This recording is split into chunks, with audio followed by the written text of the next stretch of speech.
اے روم کے طاقتور بادشاہ، جب تو نے مجھے زائچہ بنانے کے لیے کہا تو میں نے وہی کچھ لکھا جو تو چاہتا تھا۔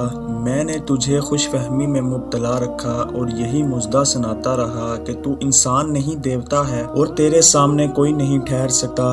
مطلب یہ کہ تو مجھے دھوکہ دیتا رہا اور انعام و اکرام وصول کرتا رہا۔ ہرقل نے کہا تیرے زائچوں کے عوض تجھے شاہی رتبہ دے رکھا اور تجھ پر دولت لوٹاتا رہا، اور تو اسی دولت اور رتبے کی خاطر مجھے دھوکہ دیتا رہا۔ دولت کی خاطر نہیں، شاہ مردین نے کہا، انتقام کی خاطر میں نے تجھ سے انتقام لیا ہے، تجھے اس مقام تک پہنچا دیا ہے جہاں سے اب تو واپس ملک شام میں حکومت کرنے کے لیے نہیں جا سکتا۔ انتقام؟ ہرقل نے حیرت کے لہجے میں پوچھا۔ انتقام کیسا؟ میں نے تیرا کیا نقصان کیا تھا؟ ہاں انتقام، شاہ مردین نے بڑی دلیری سے کہا۔ اب سن، میں نے تیرے اس گناہ کا انتقام لیا ہے۔ 27-28 برس پہلے کا ایک دن یاد کر، تجھے وہ دن یاد نہیں ہو آئے گا کیونکہ تیری اس شاہانہ زندگی کا ایک دن بھی ایسا نہیں گزرا۔ تو کچھ دور جنگل میں شکار کھیلنے گیا تھا۔ میں اپنی چھوٹی اور نوجوان بہن کے ساتھ اس جنگل سے گزر رہا تھا۔ میری بہن بہت ہی خوبصورت تھی اور مجھے اس کے ساتھ اتنا زیادہ پیار تھا جتنا اپنے مذہب کے ساتھ بھی نہیں تھا۔ تیرے دو محافظوں نے میری بہن کو دیکھ لیا اور اسے پکڑ لیا۔ میں نے اسے بچانے کی کوشش کی تو انہوں نے مجھے مارا پیٹا اور کہا کہ بادشاہ ہرقل کے لیے اس قسم کی ایک خوبصورت لڑکی چاہیے۔ انہوں نے کہا کہ ہرقل 3-4 دن جنگل میں قیام کرے گا اور اسے اس لڑکی کی ضرورت ہے۔ وہ میری روتی چیختی بہن کو تیرے پاس لے گئے۔ میں تیرے پاس آنا چاہتا تھا لیکن مجھے کوئی آگے نہیں جانے دیتا تھا۔ میں وہیں رکا رہا اور جب تو اپنے خیمے سے شکار کے لیے نکلا تو میں دوڑتا ہوا تیرے قدموں میں جا گرا اور اپنی پیاری بہن کی بھیک مانگی۔ تو نے مجھے پاؤں سے بڑے زور سے ٹھوکر ماری اور کہا کہ اسے اٹھا کر دور پھینک دو۔ تیرے آدمیوں نے مجھے مار مار کر بہت دور جا چھوڑا۔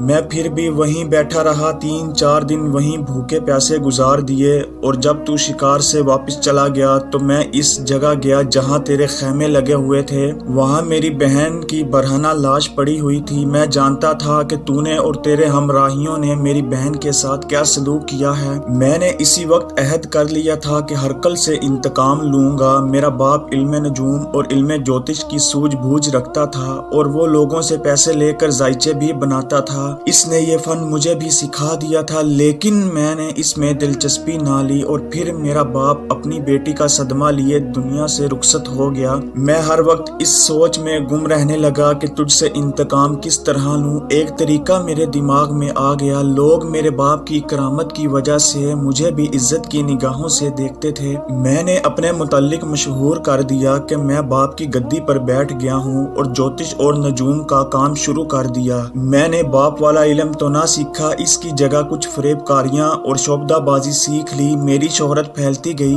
اور میں ضرورت محسوس نہیں کرتا کہ تجھے یہ بتاؤں کہ 7-8 برس بعد میں نے کس طرح تجھ تک رسائی حاصل کی اور تو نے مجھے اپنے محل میں رکھ لیا۔ میں نے انتقام لینا شروع کر دیا۔ ہرقل بڑا ہی ظالم اور درندہ صفت حکمران اور جرنیل تھا۔ درباریوں کو توقع یہی تھی کہ ابھی ہرقل اٹھے گا اور شاہ مردین کو اسی طرح پیٹ میں خنجر گھوم کر قتل کر دے گا جس طرح اس نے نجومی کو قتل کیا تھا۔ لیکن مورخ لکھتے ہیں کہ عجیب بات ہوئی کہ ہرقل بت بن گیا تھا اور آنکھیں پھاڑے شاہ مردین کو دیکھے جا رہا تھا، غالباً اس لیے کہ اس کے منہ پر کبھی کسی کو سچ بولنے کی جرت نہیں ہوئی تھی۔ اس حالت میں جب کہ شکست کھا کر بھاگا بھاگا پھر رہا تھا، اس کے دربار میں کنیز اور 2-3 شہزادیاں موجود تھیں اور منظر وہی بنا ہوا تھا جو اس کے محل کے دربار میں بنا کرتا تھا۔ شہزادیاں اور کنیزیں بھی شاہ مردین کو حیرت اور دلچسپی سے دیکھ رہی تھی۔ اے ہرقل، شاہ مردین کہہ رہا تھا، اپنے آپ کو طاقت کا دیوتا سمجھنا چھوڑ دے اور یہ بھی دل سے نکال دے کہ رعایا کی بہنیں اور بیٹیاں تیری ملکیت ہیں اور سب تیرے حکم کے غلام ہیں۔ تجھے اپنے گناہوں کی سزا مل رہی ہے۔ میں نے تجھ سے اسی طرح اپنی بہن کی بے عزتی اور موت کا انتقام لیا کہ بڑے ہی دلکش اور طلسماتی زائچے تیار کر کے تجھے دکھاتا رہا، اور دوسرا کام یہ کیا کہ اس نجومی کو جس کو تو نے ابھی قتل کیا ہے میں نے اپنے ساتھ ملا لیا اور مجھے جو دولت تجھ سے ملتی تھی وہ میں آدھی اس نجومی کو دیا کرتا تھا۔ اس کے عوض میں اس سے یہ کام کرواتا تھا کہ وہ تجھے کسی خطرے سے قبل از وقت خبردار نہ کرے بلکہ ایسی پیشن گوئیاں تیرے کان میں ڈالتا رہے کہ تو آگے ہی آگے خطرے کی طرف بڑھتا ہی چلا جائے اور تباہی کھائی میں جا گرے۔ آج اپنا انجام انجام دیکھ لے۔ میں جانتا ہوں آج کا دن میری زندگی کا آخری دن ہے۔ میں چاہتا ہوں کہ کم از کم ایک صحیح اور سچی بات تیرے دماغ میں ڈال دوں، شاید اس سے تیرے دن پھر جائیں۔ بات دانش مندی کی ہے اور وہ یہ ہے کہ ہر انسان کی قسمت اس کے اپنے ہاتھ میں ہوتی ہے۔ نجومی اور جوتشی لوگوں پر نشہ طاری کر دیا کرتے ہیں۔ یہ نشہ انسان کے دماغ کو اور جسم کو بھی بیکار کر دیتا ہے۔ کامیاب وہ ہوتا ہے جس نے اپنے پیدا کرنے والے پر اور اپنے آپ پر اعتماد اور بھروسہ کیا۔ ذائچے اور پیشن گوئیوں کے سہارے چلنے والے اسی انجام کو پہنچا کرتے ہیں جس انجام کو تو پہنچ گیا ہے۔ دیکھ لے عرب کے بدو اور گدڑیے ایک طاقت بن کر تجھے شکست پر شکست دیتے چلے جا رہے ہیں اور تو پناہیں ڈھونڈتا پھر رہا ہے۔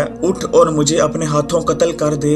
میرے قتل کرنے سے پہلے ایک سچی پیشن گوئی سن لے۔ زندگی میں پہلا ذائچہ تیار کیا ہے جو ہر لحاظ سے صحیح اور سچا ہے۔ مرتے مرتے میں تیرے ساتھ ایک نیکی کرنا چاہتا ہوں۔ میرا ذائچہ کہتا ہے کہ اب تو کبھی شام میں نہیں جائے گا اور تیرا ٹھکانہ مصر ہے جہاں تیری قوم کی حکومت ہے۔ تھوڑے ہی عرصے بعد عرب کے مسلمان تجھ پر آسمانی بجلی کی طرح گریں گے۔ اتنا خون بہے گا کہ دریائے نیل سرخ ہو جائے گا۔ پھر تیری رومی بادشاہی کا بوریا بستر گول ہوتا چلا جائے گا اور بحیرہ روم میں ڈوب جائے گا۔ مصر سلطنت اسلامیہ میں شامل ہو جائے گا اور ایسی سنسنی خیز کہانیاں جنم لیں گی جو تا قیامت تاریخ ساری دنیا کو سناتی رہے گی۔ تو چاہے تو مجھے ابھی قتل کر دے، چاہے تو مجھے قید خانے میں ڈال دے۔ اگر میری پیشن گوئی غلط ثابت ہوئی تو مجھے قتل کر دینا، یا صحیح ثابت ہوئی تو مسلمان مجھے رہا کر دیں گے۔ شامردین خاموش ہو گیا۔ پورے دربار پر خاموشی طاری ہو گئی۔ ہرقل بھی چپ چاپ بیٹھا رہا۔ یوں لگتا تھا جیسے یہاں جتنے انسان تھے وہ پتھر کے بت بن گئے ہیں۔ آخر ہرقل اٹھا۔ شامردین، ہرقل نے اپنی شاہانہ آواز میں کہا، میں نے کبھی کسی سے معافی نہیں مانگی، جاؤ تم آزاد ہو۔ شامردین کچھ دیر ہرقل کے منہ کی طرف دیکھتا رہا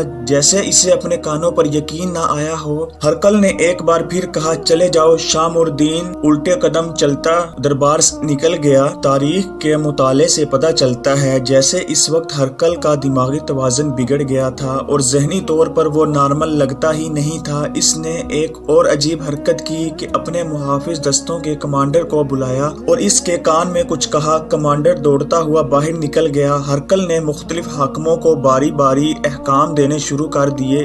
اس کے سامنے مسئلہ یہی ایک تھا کہ وہ رباع میں اپنی بکھری ہوئی فوج کو اکٹھا کر سکتا ہے یا نہیں۔ مورخ لکھتے ہیں کہ شکست اس کے چہرے پر لکھی ہوئی تھی۔ کچھ وقت گزر گیا تو محافظ دستے کا کمانڈر دربار میں داخل ہوا۔ ہرقل کے اشارے پر وہ باہر گیا اور جب واپس آیا تو اس کے ساتھ ایک قیدی تھا جس کے پاؤں میں بیڑیاں تھیں اور ہاتھ زنجیر میں بندھے ہوئے تھے۔ وہ کوئی مسلمان تھا، جوان اور خوبرو تھا۔ اس کی تراشی ہوئی چھوٹی چھوٹی داڑھی اس کے چہرے پر بھپ رہی تھی اور اس کی مردانہ حسن میں اضافہ کر رہی تھی۔ وہ قیدی تھا لیکن اس کے کپڑے صاف ستھرے تھے اور منہ سر دھلا دھلایا لگتا تھا۔ ہرقل کے حکم پر اسے دربار کے وسط میں کھڑا کر دیا گیا۔ اس وقت تک مسلمانوں اور رومیوں کے درمیان جو جنگیں ہوئی تھیں ان میں ہزارہا رومی جنگی قیدی بنا لیے گئے تھے اور مسلمانوں نے انہیں پیچھے بھیج دیا تھا۔ کچھ مسلمان بھی جنگی قیدی ہوئے تھے جن کی تعداد بہت ہی تھوڑی تھی۔ ہرقل کے حکم سے 2 یا 3 مسلمان قیدیوں کو قید خانے میں رکھا گیا تھا اور باقی قیدیوں کے ساتھ اس قدر برا سلوک ہو رہا تھا کہ وہ بھوکے پیاسے مر رہے تھے۔ مسلمان قیدیوں کو انسان سمجھا ہی نہیں جاتا تھا۔ کوئی بھی نہ سمجھ سکا کہ ہرقل نے ان 2-3 قیدیوں کو قید خانے میں کیوں رکھا ہے۔ اب ان میں سے ایک قیدی کو اس کے دربار میں لایا گیا۔ اس کے لباس اور حال حلیے سے پتہ چلتا تھا کہ ان کے ساتھ نہایت اچھا سلوک کیا جاتا ہے، ان کی دیکھ بھال بھی ہوتی ہے اور انہیں کھانا بھی بہت اچھا دیا جاتا ہے۔ تم جنگی قیدی ہو، ہرقل نے اس قیدی سے کہا، تم جانتے ہوگے کہ جنگی قیدیوں کے ساتھ یہاں کیا سلوک ہوتا ہے۔ آدھے سے زیادہ قیدی مر چکے ہیں اور باقی جو ہیں وہ ہڈیوں کے ڈھانچے بن گئے ہیں، لیکن تمہیں ہم نے اپنا معزز مہمان بنا رکھا ہے۔ قید خانے کی کوٹری میں صرف اس لیے رکھا ہے کہ تم فرار نہ ہو جاؤ۔ میرے حکم سے تمہاری جو عزت کی گئی ہے اور تمہیں جو سہولتیں دی گئی ہیں اس کے عوض میں تم سے راز کی ایک بات معلوم کرنا چاہتا ہوں اور امید رکھتا ہوں کہ تم مجھے یہ بات بتا دو گے، پھر میں تمہیں آزاد کر دوں گا۔ تم نہیں بتاؤ گے تو اور قیدی میرے پاس ہیں وہ بتا دیں گے اور تمہیں میں قتل کرا دوں گا۔ تم ایک ذمہ دار آدمی ہو، میں جانتا ہوں ایک جان باز گروہ کے کمانڈر ہو۔ تم جو بات جانتے ہو وہ اور کوئی نہیں بتا سکتا۔ تم بادشاہ ہو یا سپہ سالار، مجھ پر ان عہدوں اور رتبوں کا کچھ اثر نہیں ہوگا۔ مسلمان